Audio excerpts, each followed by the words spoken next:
আমার দুই চোখে এমন ভদ্রলোক দেখছি, ভদ্রলোক হয় একজন আলেমকে, হুজুর আপনারা মানুষগুলোকে কবরের আযাবের মিথ্যা ভয় দেখিয়ে আর কতদিন বোকা বানায় রাখবেন। এরম ডাকাইতে আমি দেখছি, এমন জানোয়ার আমি নিজে দেখছি। ওটা ভদ্রলোক। ওয়ানা'লামু মা তুওয়াসওয়িসু বিহি নাফসু, বান্দা শোনো, তোমার অন্তরের ভিতরে, অন্তরের মনি কুঠুরিতে ভেতরে তুমি যে কল্পনা, কামনা, বাসনা, যে আকাঙ্ক্ষাগুলো তুমি লালন করো, আল্লাহ বলেন ওইগুলো পূর্ণ আমি জানি। অতএব তোমার অন্তরের গহীন কুঠুরির গোপন বিষয়গুলো আমি জানি, আমার থেকে আড়াল করতে পারবা না। অতএব তোমার উচিত আমাকেই ভয় করা। দুনিয়াবাসী না জানে না আপনার আমার ভিতরের কল্পনা, ঠিক কিনা বলেন না? আপনি রাস্তার নারীকে দেখে কি কি ভাবছেন এটা আমি না বুঝি নাই, আল্লাহ বুঝে নাই। কথা বলেন না কেন? আপনি উলঙ্গ ছবি দেখে, নর্তকীর নাচ দেখে কি কি কল্পনা করছেন, অসভ্য কল্পনা, এটা দুনিয়াবাসীরা বোঝে নাই, আল্লাহ বোঝে নাই। আল্লাহ তাআলা বলেন অতএব তুমি আমাকে ভয় করা উচিত, আমি তোমার গোপন বিষয়ও জানি। 3, ওয়া নাহনু আকরাবু ইলাইহি মিন হাবলিল ওয়ারিদ, বলে আমরা সবগুলো ভাবতে বলছে আল্লাহ। 3 নাম্বার, আল্লাহ তাআলা বলেন রক্তের সারা দেহে যেই শিরা উপশিরা, এটা যেমন তোমার দেহের সাথে মিশে আছে, অস্তিত্বের সাথে মিশে আছে, সারাক্ষণ তোমার দেহে আছে। আল্লাহ তাআলা বলেন আমি রব্বুল আলামিন তোমার সারা দেহের প্রবাহমান শিরা উপশিরা, রক্তের শিরা উপশিরা সবগুলো চাইতেও সারাক্ষণ আমি তোমার তার চাইতে বেশি কাছে থাকি, কাছে আছি। অতএব তোমার উচিত আমাকেই ভয় করা। আমি আড়াল হই না, আমি ঘুম যাই না, আমি বিশ্রাম করি না। আমার কাছে রাত 2টা, দিনের 2টা বরাবর। নওজোয়ান, রাত 2টায় তুমি ডানে বামে তাকিয়ে দেখছো মা ঘুমায় গেছে, বাবা ঘুমায় গেছে, পাড়াপড়শি ঘুমায় গেছে, কেউ জেগে নাই। তুমি একা উলঙ্গ ছবি দেখছ, নর্তকীর নাচ দেখতেছ, জিনা ব্যভিচারের দৃশ্য দেখতেছ, আরেক মেয়ের সাথে অবৈধ প্রেমের আলাপ করছো, ভাবছো কেউ দেখে না, তুমি একা। আরশ আজিম থেকে রব্বুল আলামিন বলে আনিস আমি জেগে আছি, আমি ঘুমাই নাই, আমি ঘুম যাইও না। আয় আমার বান্দা, আমাকে সামনে রেখে এত বড় গুনাহ কেমনে করবে? আমার কাছে কি তুমি আসবা না? আমার কাছে কি হিসাব দিতে হবে না? বান্দা তুমি কি মরবা না? তুমি এতটাই ভুলে গেলা?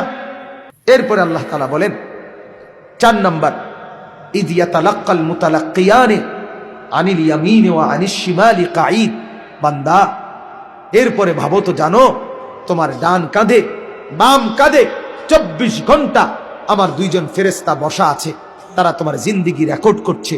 অতএব তুমি আমার থেকে আড়াল হবা কিভাবে? তোমার উচিত আমাকেই ভয়। মানে এই কয়টা হলো? 4টা। 1, আমি তোমাকে বানিয়েছি, উচিত আমাকে ভয় করা। আমি তোমার অন্তরের ভিতরের গোপন বিষয়গুলোও জানি, তোমার উচিত আমাকে ভয় করা। আমি তোমার 24 ঘন্টা তোমার দেহের অস্তিত্বের চাইতেও কাছে থাকি, তোমার উচিত আমাকেই ভয় করা। আমি আল্লাহ তোমার ডানে বামে 2জন ফেরেশতা 24 ঘন্টা রেখেছি, তোমার উচিত আমাকে ভয় করা। 5, মা ইয়ালফিজু মিন কাউলিন ইল্লা লাদাইহি রাকিবুন আতীদ, আল্লাহ বলে বান্দা তুমি এই জবান দিয়ে যখন যেই শব্দ, আচরণ, উচ্চারণ করো, একটা শব্দ বের করো, একটা আওয়াজ, আল্লাহ বলেন ওইটাও আমি আলাদা ফেরেশতাকে দিয়ে, তৎপর আমার চৌকস ফেরেশতাকে দিয়ে আমি আলাদাভাবে 24 ঘন্টা সংরক্ষণ করছি। অতএব এই দেহের, এই জবানের একটা অক্ষর, একটা বিন্দু, একটা গীবত, একটা শিকায়েত, একটা বদনাম, একটা কুটনামি, একটা গালিগালাজ, একটা গানের আওয়াজ, একটা অক্ষরও তুমি আড়াল করতে পারবা না। আমি একটা একটা করে তোমাকে দেব।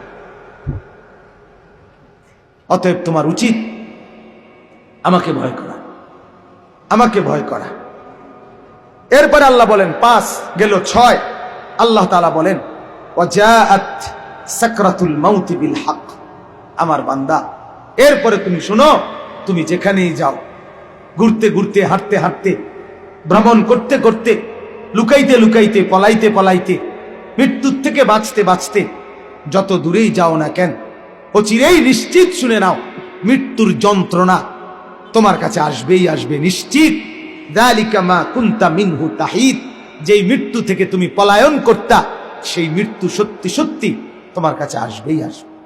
আজ না হয় কাল, এখানে না হয় সেখানে, রাতে না হয় দিনে, সকালে না হয় দুপুরে, হাসতে হাসতে কিংবা কাঁদতে কাঁদতে, উঠতে উঠতে কিংবা বসতে বসতে, কোনো এক সেকেন্ডে, কোনো এক মিনিটে মৃত্যুর যন্ত্রণা শুরু হবে। মরতে তোমাকে হবেই, আসতে তোমাকে হবেই, ফিরতে তোমাকে হবেই, আমার কাছে তোমাকে বুঝ দিতেই হবে, আমার সামনে তোমাকে দাঁড়াইতেই হবে। অতএব তোমার উচিত আমাকে ভয় করা। এরপরে আল্লাহ বলেন, কয়টা হইল? ছয়টা। ছয়টা হয়েছে, ছয়টা। এক, আমি তোমাকে বানিয়েছি। দুই, তোমার অন্তরের গোপন বিষয় আমি জানি। তিন, আমি তোমার কাছেই আছি। চার, তোমার ডানে বামে দুইজন ফেরেশতা আছে। হ্যাঁ। পাঁচ, তোমার জবানের প্রত্যেকটা অক্ষর সেটা হবে ভীষণ ভয়ের দিন, ভীতির দিন, ভয়ঙ্কর দিন। সেই দিন তোমাকে আমার সামনে উপস্থিত হতে হবে, ওইটাকে তোমার ভয় করা উচিত। আমাকে তো আল্লাহর সামনে যেতে হবে, আমাকে তো আখেরাতে দাঁড়াইতেই হবে, আমাকে তো হাসরের মাঠে যেতেই হবে। অতএব বান্দা উচিত, আর কাউকে ফাঁকি দিলে দিতে পারো, আর কারো থেকে আড়াল হলে হতে পারো, আমার থেকে পারবা। ঠিক কিনা বলেন? আপনি বলেন, বাপ এতগুলো কথা বলার পর মালিক আর কেমনে বললে আপনি আল্লাহকে মানতেন? আপনি বলেন ভাই, একজন হইলে একজন নতুন করে ভাবেন, আর কেমনে বললে, আর কত ভাবে বললে আপনি আল্লাহকে চিনতেন, নামাজ পড়তেন, হালাল খাইতেন? কোন এই যে কয়েকজন যুবক ভাই, কয়েকজন এখানে দাঁড়াইছেন, কয়েকজন এখানে বসছেন, ভাই আমি আপনাদেরকে হৃদয়ের সবটুকু দরদ দিয়ে, আমার বাপ, আমার ভাই, আমার বন্ধু, পর্দার আড়ালের আমার মা, আমার বোন, সবাইকে বলছি, দয়া করে আল্লাহর ওয়াস্তে, আল্লাহর ওয়াস্তে আপনি আরেকবার ভাবেন, আবার ভাবেন। আল্লাহ আমাদেরকে বানিয়েছে, আমার অন্তরের গোপন বিষয় আল্লাহ জানে। আল্লাহ আমার কাছেই আছে, আমার ডান কাঁধে বাম কাঁধে দুইজন ফেরেশতা আছে, আমার মুখের উচ্চারণ রেকর্ড হচ্ছে, আমার মৃত্যু নিশ্চিত হবে, আমাকে নিশ্চিত হাসরের মাঠে দাঁড়াইতেই হবে। এতগুলো কথা শুনবার পর আমার কি উচিত আল্লাহর ইবাদত না করা? কথা বলেন না কেন? অতএব ইনশাআল্লাহ মাহফিলটাকে, ওয়াজটাকে বাপ শুধুই কেবল আসা যাওয়ার রসুম বানাবেন না, বরং জিন্দেগি বদলানোর জন্য একটু হলেও সিদ্ধান্ত নেন, একটু হলেও পরিবর্তনের মানসিকতা নেন। আমি অনুরোধ করছি, এক তালে জিন্দেগি কাটাইয়েন না। বিড়ি ফালাইয়া ওয়াজে ঢুকছেন, আবার বাইরেইয়া বিড়ি ধরাইলেন, জিন্দেগি এরকম বানাইয়েন না। টেলিভিশন চাইয়া এরপরে আইলেন, আবার গিয়ে আবার টেলিভিশন খুললেন, জিন্দেগি এমন বানায়েন না বাপ। গতকালকেও এক ওয়াক্ত নামাজ পড়লেন না, আজও সেই পড়লেন না, এমন হইেন না বাপ। প্রতিদিন ফজরের নামাজ কখনোই পড়েন না, পড়তে মনেই চায় না, ইচ্ছাও জাগে না। আহা বাপ, একটা শক্ত কথা বলি, লাগাতার যখন কারো গুনাহ লাগাতার চলতে থাকে, ওইটা প্রমাণ করে আল্লাহ তাকে ভুলে গেছে, ওইটা প্রমাণ করে আল্লাহ তার নিজেকেই নিজে তাকেই তার থেকে ভুলায় দিছে। এটা তাফসীর। ওয়ালা তাকুনু কাল্লাযীনা নাসুল্লাহা ফাআনসাহুম আনফুসাহুম। আল্লাহ বলে, বান্দা আমাকে দীর্ঘ সময় ভুলে থেকো, দীর্ঘ সময় ভুলে থাকলে একদিন আমি আল্লাহ তোমার নিজেকেই তোমার থেকে ভুলায় দেব। সেদিন তোমার মনে থাকবে না তুমি মানুষ, তোমার মনে থাকবে না তুমি মুসলমান, তোমার আর কোনোদিন মনে হবে না তুমি মরবা।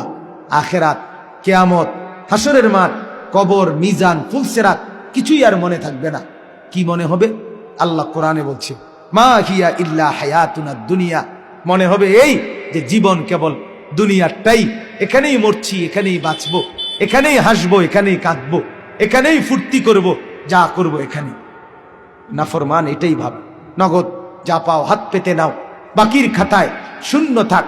এই গানের অর্থ কিন্তু দোকানের হিসাব না, এই গানের অর্থ হইল নাস্তিকতার হিসাব। অর্থাৎ নগদ যা দুনিয়াতে পাচ্ছ, ভালো মন্দ, হালাল হারাম, বৈধ অবৈধ, বেড়া বেড়ি, পুরুষ নারী, জিনা ব্যভিচার, মদ জুয়া, ফেন্সিডিল বাবা, গাঁজা ফুট্টা, যা পাও সব ভোগ করো। বাকির খাতা আখেরাতের খাতা, আখেরাতের খাতা পরকালের খাতা খালি থাকে। বাকি বুকি চিন্তা করো না, এডি হুজুররা কয় মাইতো না।